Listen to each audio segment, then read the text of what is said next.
এটি প্ৰাকৃতিক মনোৰম চালে চকুৰোৱা চাহ বাগিচা আৰু শাৰী শাৰী সাঁচি গছৰ মাজত সুন্দৰকৈ নানা তৰহৰ ফল ফুলৰ বাগিচাৰ মাজত নতুনকৈ সংযোজন হ'ল জলপৰী নামাকৰণে এখনি আভিজাত্য ৰিজৰ্টখনিত আপোনালোকে জুতি ল'ব পাৰিব নানা লোভনীয় খাদ্য সম্ভাৰৰ লগতে নিৰিবিলি শান্তিময় পৰিৱেশত বিয়া জন্মদিন বা অন্য যিকোনো অনুষ্ঠানৰ সুবিধা লাভ কৰিব পাৰিব এই জলপৰী ৰিজৰ্টত। অতি কম মানুহনিতে ৰিজৰ্টখনিত থকা লেকত আপোনালোকে কৰিব পাৰিব বটিং। গতিকে আজিয়ে আহক সপৰিয়ালে জলপৰী ৰিজৰ্টলৈ আৰু লগে ভাগে হাঁহি ধেমালিৰে এসাঁজ খাওক জলপৰী ৰিজৰ্টত। ৰাইজক উৎকৃষ্ট মানৰ সেৱা আগবঢ়াই হৈছে আমাৰ একমাত্ৰ লক্ষ্য। আমাৰ ঠিকনাটো হৈছে নআলি টিমটিমীয়া যোৰহাট। আমাৰ যোগাযোগৰ নম্বৰটো হৈছে 7896524655 অথবা 6001394297।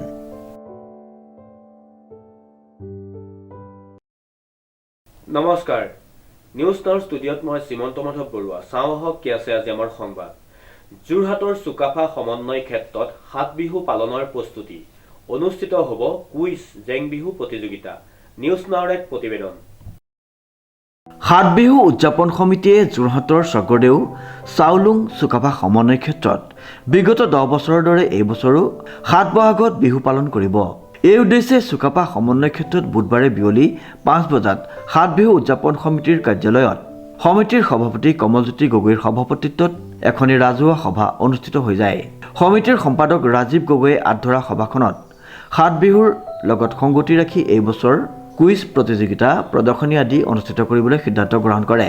পূৰ্বৰ পৰম্পৰাৰে পতাকা উত্তোলন, অঞ্চলটোৰ বয়োজ্যেষ্ঠ বিহুৱা বিহুতিক সম্বৰ্ধনা, জেং বিহু প্ৰতিযোগিতা, পৌৰাণিক ধৰণে স্বকীয় বৈশিষ্ট্যৰে বিভিন্ন জাতি জনগোষ্ঠীৰ বিহু হুঁচৰি প্ৰদৰ্শন, সাজপাৰ প্ৰতিযোগিতা, আমন্ত্ৰিত শিল্পীৰ দ্বাৰা গীত পৰিৱেশন আদি অনুষ্ঠিত কৰিবলৈ সভাখনত সিদ্ধান্ত গ্ৰহণ কৰে। তদুপৰি 5 এপ্ৰিলত স্বৰ্গদেউ চাওলুং চুকাফা সমন্বয় ক্ষেত্ৰতে শিক্ষাৰ্থীসকলৰ অংশগ্ৰহণেৰে দলীয় আৰু মুকলি শাখাত এককভাৱে বিহু সম্পৰ্কীয় কুইজ প্ৰতিযোগিতা অনুষ্ঠিত কৰিবলৈ সিদ্ধান্ত গ্ৰহণ কৰা হয়। সাত বিহুৰ লগত সংগতি ৰাখি এই বছৰো স্মৃতিগ্ৰন্থ প্ৰকাশ কৰিব। যোৱা বছৰ সাত বিহু সমিতিয়ে অনুষ্ঠিত কৰা স্মৃতিগ্ৰন্থ প্ৰতিযোগিতাৰ বিজয়ীসকলক এই বছৰৰ সাত বিহুৰ মুকলি সভাত অন্যান্য প্ৰতিযোগিতাসমূহৰ লগতে স্মৰণিকা প্ৰতিযোগিতাত স্থানপ্ৰাপ্তসকলক পুৰস্কাৰ প্ৰদান কৰা হ'ব বুলি উদ্যোক্তাসকলে জানিবলৈ দিয়ে।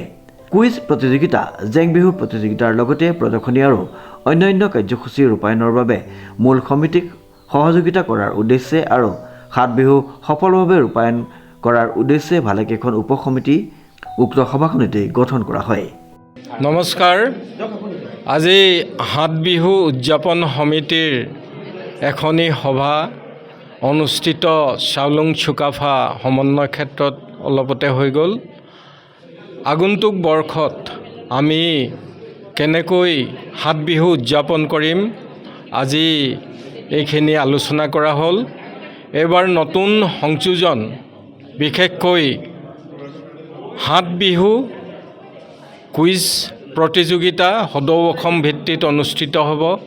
ইয়াৰোপৰি আমি বিহুৰ প্ৰদৰ্শনী বা মেলা অনুষ্ঠিত কৰিবলৈ লোৱা সিদ্ধান্ত কৰিছোঁ। তাৰোপৰি যোৱাবাৰৰ দৰে জেং বিহু প্ৰতিযোগিতা এই বছৰ অনুষ্ঠিত হ'ব।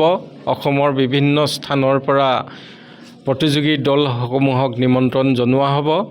আৰু যোৱা বছৰ আমি স্মৃতিগ্ৰন্থ প্ৰতিযোগিতা সদৌ অসম ভিত্তিত সাত বিহু সমিতিয়ে আয়োজন কৰিছিলোঁ।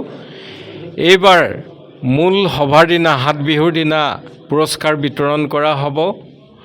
আৰু আমাৰ কণী যুঁজ যোৱাবাৰো হৈছে, এইবাৰো অনুষ্ঠিত হ'ব। আৰু আমাৰ মুকলি বিহু মঞ্চত আমি সমন্বয়ৰ প্ৰদৰ্শনৰ বাবে আমি প্ৰদৰ্শন কৰাম। আজি যথেষ্ট ৰাইজৰ উপস্থিতিত সাত বিহুৰ সিদ্ধান্তসমূহ গঠন আমি লোৱা হয়। আৰু বিগত প্ৰায় 10 বছৰ ধৰি আমি সাত বিহু উদযাপন কৰি আহিছোঁ। ইয়াত মাত্ৰ কোভিডৰ বাবে কিছু কৰিব নোৱাৰিলেও আমি আনুষ্ঠানিকতা পালন কৰিছিলোঁ কোভিডৰ সময়ত। তথাপিও আমি সাত বিহু এৰি দিয়া নাই। এই সাত বিহুৱে চাওলুং চুকাফা সমন্বয় ক্ষেত্ৰক বিভিন্ন জাতি উপজাতি অসমৰ সকলোকে নতুন মাত্ৰা দিব বুলি ভাবিছোঁ। আৰু এই সংযোজনে অসমৰ এটি হাত বিহুৰ এটা ডাঙৰ সংযোজন আমাৰ জাতীয় পৰম্পৰাৰ যোৱাপতি হাহন এই বিহুটো আমি সুৰক্ষা দিয়াৰ ক্ষেত্ৰত সফল হ'ব পাৰিছোঁ বুলি আমি নিজে মানি লৈছোঁ আৰু আমি বিদ্যালয় মহাবিদ্যালয়বিলাকত ইয়াৰ পাঠ্যক্ৰম কৰাবলৈ যি প্ৰচেষ্টা চলোৱা হৈছিল সেইটো ইতিমধ্যে পাঠ্যক্ৰম আমাৰ একাদশ দ্বাদশ শ্ৰেণীত হৈ গৈছে আৰু মহাবিদ্যালয় আৰু বিশ্ববিদ্যালয় পৰ্যায়ত হোৱাৰ পথত। ধন্যবাদ।